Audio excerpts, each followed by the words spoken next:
Welcome to Gold and Black Live, November 22nd edition. Tom Dienhart joins me, and it is a blustery day in central Indiana, going to be even more blustery tonight when Purdue takes on Michigan State.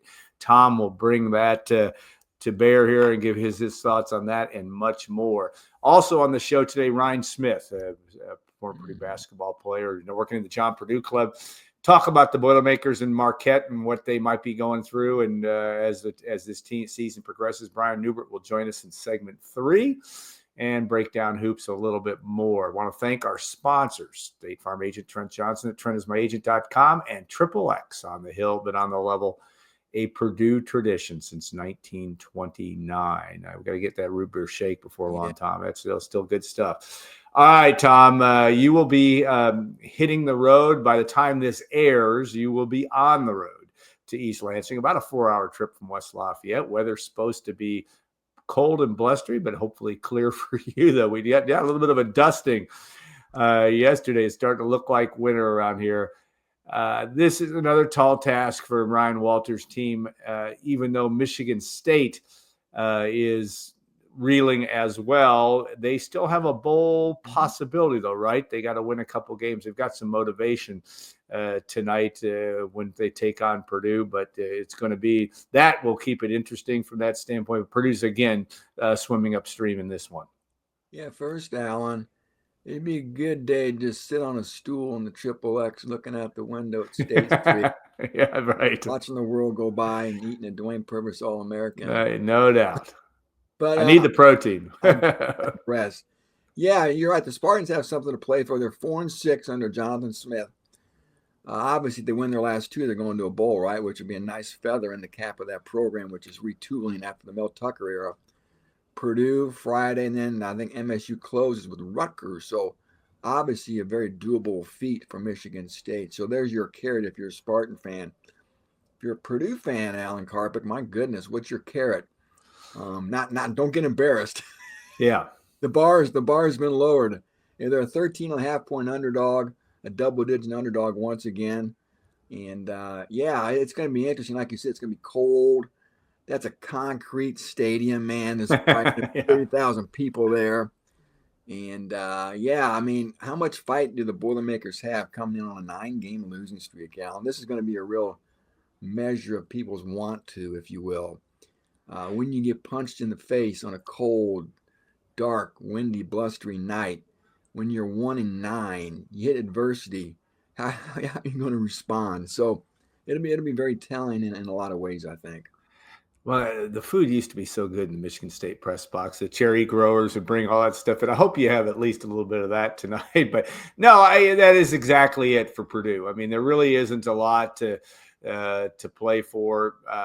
But there is, it's funny in the NIL transfer portal world, and a game that's on Fox, and there's only a handful of games on Friday night, and I'm not being flippant, but this is a game that every player should be wanting to showcase themselves in the transfer portal world. I'm not saying all Purdue players are leaving. Hopefully not. If you're a Purdue fan, that's not going to happen. But there are some guys that are marquee, a handful of them maybe, but some guys that want to prove some things that should keep some guys motivated, and you just want to put your best effort forward. But I agree with you. You hope if you're a Purdue fan that in the second quarter there's still something to play for, because that cold dark night doesn't do much for me outside of sitting on my couch and watching this game. Yeah, you're right. And like you said, the Boilermakers, like you said, there's so many balls in the air, Alan. I mean, I'm not telling anybody who's watching this anything they don't already know about the tenor of the program, the uncertainty that swirls around and hovers over the program right now, the speculation, the conjecture on Ryan Walters and his future. I mean, that's story 1, story 2, and story 3. Yeah, they got a football game to play tonight, and then of course next week at IU. So. They got to stay focused, and sometimes that's hard to stay in the moment when you have those types of things swirling around you right now. So, for Purdue, the issues on the field have been well documented. They've been repetitive. They've become tiresome. The slow starts, Alan. Those 10 points, I think, in the first quarter all year. No touchdown against an FBS opponent in the first quarter this year. And just bottom line is this, Alan. There's two stats that matter in football: scoring offense, scoring defense. Yeah. And Purdue's last in both in the Big Ten this year. And the offense has been the biggest disappointment, I think. I really thought there could be something there this year, and it just has not really developed. We know about the chaos, if you will, at the play caller position. And then the defense has been catastrophic. Yeah. Catastrophic. Been catatonic on a lot of Saturdays. Yeah. But a chance to set a school record for most points allowed per game this year, unfortunately. Again, just a tough year for the Boilermakers. And I think they're going to be a little bit banged up tonight too, which is not a surprise this time of year. Got my eye on Gus Hartwig, if he's going to be able to make it or not. The nose tackle spot could be thin. We'll see if Cole Brevard can make it and Mo Monade can make it. I think Bochos Alessandro should be ready to go at cornerback. I don't really think C.J. Smith, number 9, the wide receiver, I'll be interested to see if he makes it. He took a pretty good hit last week. So, again, they maybe have a compromised roster out. But you know what? Everybody can sing you a sad song right now. Play the woes me game if they want. Everybody's got stuff to deal with in life. And as Ron Meyer once famously said, you like Ron Meyer. I love Ron Meyer. He said, don't tell me about the baby. Or no, he said, don't tell me about the labor. Just show me the baby. Don't tell me about the labor. Just show me the baby, man. Yeah, the great late Ron Meyer, former Purdue assistant coach, and embroiled in some things with the SMU, but a great guy to talk to. I love he was just ahead of his time with NIL. No doubt, and he was also could sell anything. Still the great. We always talk about, we're digressing here, but 1969 Purdue's greatest recruiting class, and we had Gary Danielson on the show last week. He was part of that class, but Ron Meyer had everything to do with the two of the, 3 NFL first-round picks, and he recruited at least 2 of the 3 with Daryl Stingley and Otis Armstrong. Great guy, and that's when college football, it's still fun. Mm-hmm. Boy, it was fun when you had personalities like that involved, and that part is interesting. All right, again, Purdue has to dig deep to find motivation tonight. Michigan State has something to play for. Yeah. Yet the college football world will move to that topic a little bit. There's still a lot of intrigue. Obviously, on Saturday, Ohio State and Indiana tee it up at noon in Ohio Stadium. A lot of interest there because Indiana, the surprise team really of the country this year. Yeah. Now, as the narrative has been, everybody's counting them out of the college football playoff, assuming a 2-touchdown loss to Ohio State and an 11-1 record that they may not make it, and that may happen. That's what's going to be interesting to see. But then, of course, Penn State, I think a game we were talking about on our radio show this week that has me watching is Penn State, Minnesota. Minnesota beat Penn State when they had that good year under P.J. Fleck in 2019, I believe it was, where they ended up having no, it was a little bit later than that. But my point is that is a game that could help Indiana out. But this is the time of year when you got to stand up and be counted, and Purdue, even in where it is in that same boat. But just the landscape, you got USC and UCLA, which is a Big Ten game, right? Tomorrow is that right? Tomorrow as well. So all these things we have to get used to. I like having those schools in the Big Ten. I've already gotten to it. It's a lot of fun. Just a lot of bigger brands, and then seeing like there's more games of import this year, even though USC's down, I know, and Washington's down. Just having those name brands playing some of the Big Ten name brands on a weekly basis, I think adds a lot of cachet to the league's weekly schedule. And we know those programs are going to cycle back up eventually. But back to your question about Indiana, Ohio State, the Buckeyes are just a 10.5-point favorite at home against that unbeaten IU team, and Penn State's given 11.5 on the road at Minnesota. I think I would take the points in the Gophers. Boy, that IU game, boy, I don't know, Alan. I guess I would give the points and take the Buckeyes. I think maybe they want to. If I'm the Buckeyes and I'm sitting around hearing about IU, that would really hack me off. I'd say, man, let's go out and send a message, and let's curb stomp these guys. And then you're right. Then you have the question: if IU does lose, Does the manner in which they lose impact their ability to still get a playoff bid? If it's a close loss, still make them legit? Will the Big Ten get 4 teams, Allen? Will they get Oregon, Ohio State, Penn State, and Indiana? So yeah, I mean, there's those debates you can have for hours every week as we head to the end of the year. But yeah, the bottom line is, and there's not a lot of meat on the bone on the resumes for Penn State and Indiana. Right, both of them, really. Yeah. Yeah, a lot of empty calories, if you will, too. Will 11-1 be good enough in a power conference, Allen? I think it matters who you beat. I'm not going to sit here and count losses. I think it really matters. Who have you beaten? Who have you beaten? Look at strength of schedule. Look at all the metrics, all the computer whizzes out there. Come up with these strength of schedule metrics, and look at Penn State and Indiana's strength of schedule. I'm not going to look at 11-1 record and go, wow, that team must be really good. They're 11-1. And some people seem to get caught up in that. You got to beat somebody, Allen. You got to beat somebody.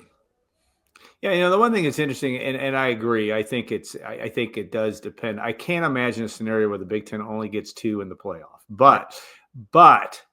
And I think Indiana's win. And again, you're right. Indiana's won't. They don't get. I mean, 2 things that may help Indiana is the fact that they've beaten most teams, with the exception of Michigan. And that game got my attention that they weren't. Now Michigan's still pretty good defensively, and were good enough to hang in that football game. And I think that got some people's attention that game went down to the end.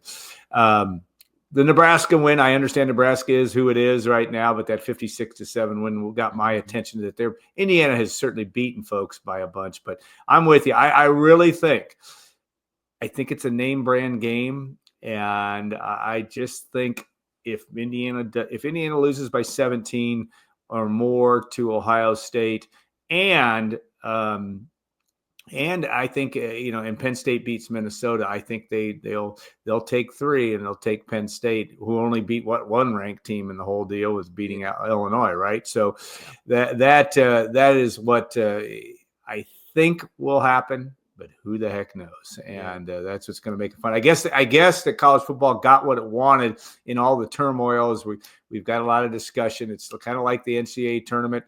I guess it was, it's who's going to get left out will be the story in a lot of ways, and that's what. Sometimes too, Alan. Sometimes we like a Cinderella story up to a certain point. That is correct, and Indiana doesn't. And again, this is not an anti-IU program. They've been fun to watch. Yeah. You cannot deny that the job Kurt Signetti's done. They have been an amazing situation, and good for them. But you're right. It is a brand name game. They always talk about that in the NCAA basketball terms. They want the upsets in the first 2 rounds. They want Duke and Kentucky and Kansas in the finals when it gets to that. That's for sure. All right, we do want to, the coaching situation. We've talked about that on the front end. Timing is really important here, right? In Purdue's situation, no matter what it chooses to do, and it is conceivable that they'll continue to honor the contract and move on. We don't know that. In other words, Ryan Walters is going to be finishing up year 2 of 5 in his contract. There's a significant buyout if Purdue decides to part ways, and assuming that happens, but. It's timing is the issue, right? I mean, you've got the National Signing Day, early signing period for football on December the 4th. The transfer portal comes open on the 9th, where it's speed dating again.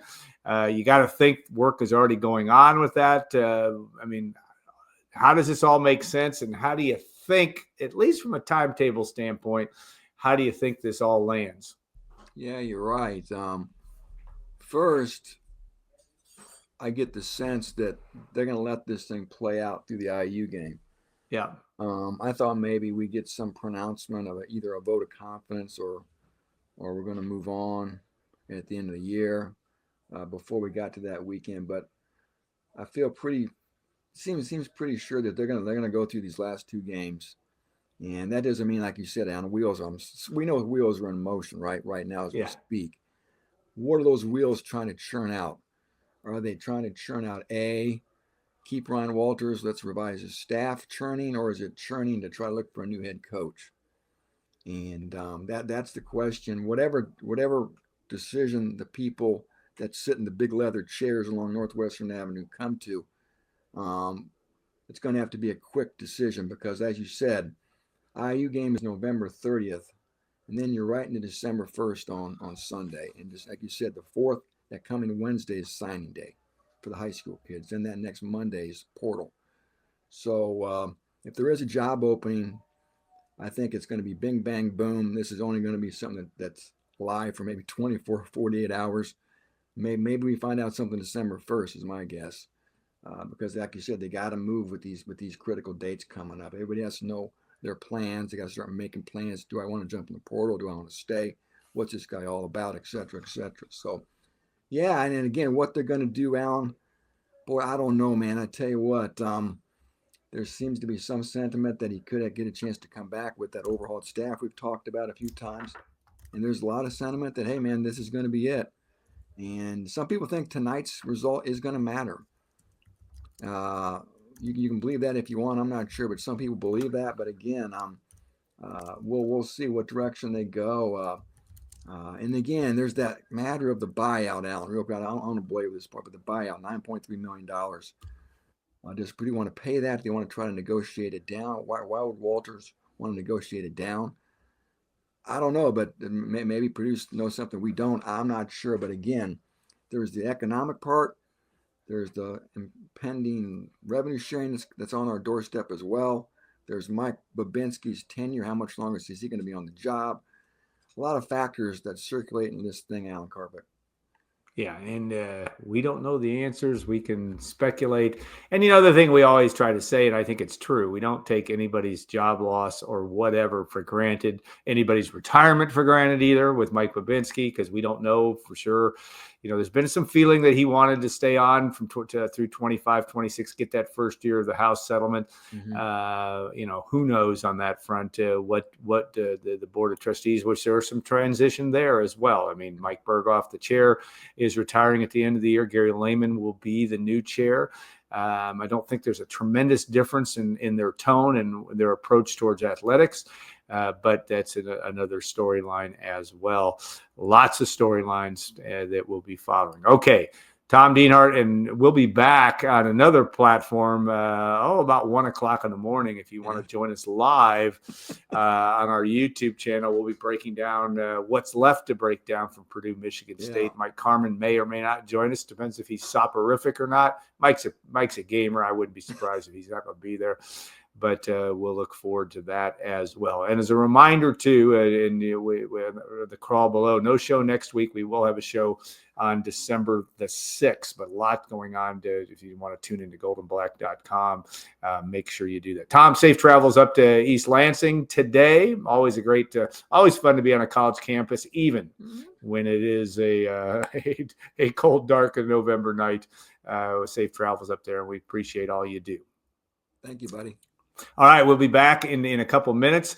Ryne Smith will join us. Ryne, like I said, Purdue men's basketball, played 2009 to 2012, really a standout role player, I want to say. Now we'll have some comments about Purdue basketball, and then Brian Newbert will join us in segment 3. So stay tuned. We'll see you in 2 minutes on Golden Black Live.